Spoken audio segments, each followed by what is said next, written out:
What up YouTube, it's Misery Hates Company, and today we're going to get a sneak peek at what I think is coming next in Marvel Future Revolution. Now, we just got, in the most recent update, a brand new zone, actually 2 new zones, a new level cap of 120.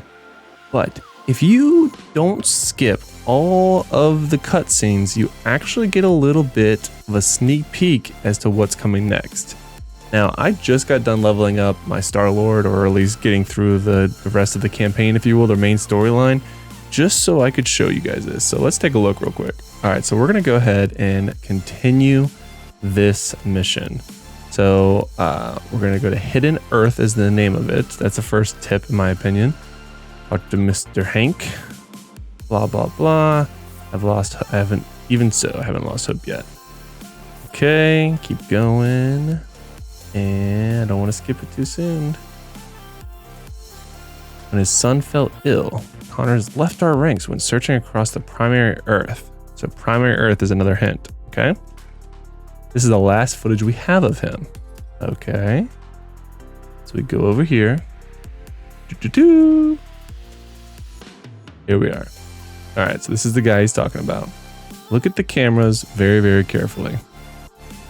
So he's walking out of his ship into what appears to be a very wildlife driven area. And right about here, we start get a sneak peek of something going wrong. Now look at these guys. All right, so that looked like an animal of some kind that was standing up. All right. So it's an isolated region of primary Earth. We believe the same kind of Earth the Yellow Jackets told us about, blah, blah, blah, blah. The world tree seed may lie there. Okay. Lots of tips, lots of tips. I want you to take point on the mission. So keep training, get yourself ready for anything. All right. So my hypothesis with this is, have this costume set that is in fact a region that we don't have a region for yet, like at all. It doesn't say anything about it. My hypothesis is that what we just saw is in fact the Savage Shadowland, and that in the very near future, well, sometime future, we're actually going to be going to the Savage Shadowland, and we're actually going to be getting the helm of this Savage Shadowland for free once you complete all of the different regions. Now, that does lead a question, do we think it's going to be part 1 and 2 like Dark Domain was? I hope not. That feels kind of drawn out. But I'm also curious.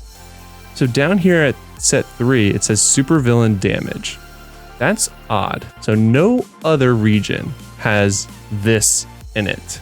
Usually there's always a couple of different regions that share like attack and then like crit damage, or depending on the hero, different things, and then a different skill at the very end.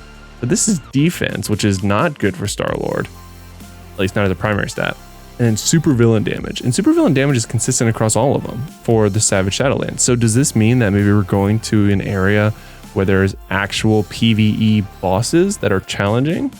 Now, this could mean one of two things. Is this going to be like the dungeon high-end PvE world that we think that we've all wanted for a while? Or in the dev notes that we recently had, they did allude to sometime in 2022, we would be getting a more competitive PvE style of game type that would be for alliances. So does this mean that maybe the Savage Shadowlands is in fact what that is? That's what my guess is, because they did give us a roadmap for all of 2022. And that's the only thing that really makes sense to me, that the fact that this says supervillain damage, that video makes it seem like it's Savage Shadowland. And maybe it's just an area full of bosses that you have to like work through, and there's going to be a new, again, game type that you play with your alliance, which they told us about, that you progress through all these bosses. I don't know, but it does kind of make sense. So let me know what your thoughts are in the comments below. And I can't wait to see what's next.